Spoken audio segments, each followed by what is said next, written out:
update tungkol sa mga balita dyan sa PCO at isa nga sa mga magagandang ibabalita mo sa amin, nag-umpisa na itong Food Security Cluster Workshops. Can you tell us more about this, Asek?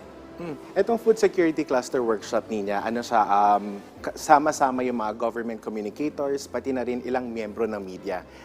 In-invite natin sila para magkaroon ng workshop or deeper knowledge doon sa food security process, ano yung mga food plan na kasama nga nung i-discuss ngayon ni ng isa sa ating mga guest, ano. It's a 3-day workshop. May immersion din siya sa mga facility ng DA like din sa PhilRice and iba pang facility.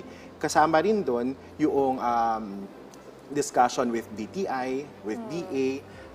Siyempre, nandun na rin yung discussion natin on use of digital media and yung campaign nga rin ng PCO na campaign against fake news, which is maging mapanuri. So, iba't ibang ahensya ng gobyerno ang kasali dito. Like, ayan ba yung mga minention mo, DTI? Ano pa yung mga kasama? Of course, DA, DTI, and all the attached agencies ng both agencies. So later, we will be having po no less than the Secretary of the Department of Agriculture to talk more about this, no? At saka yung mga plano po ng Department of Agriculture. Maraming salamat sa iyong update, Asek Dale.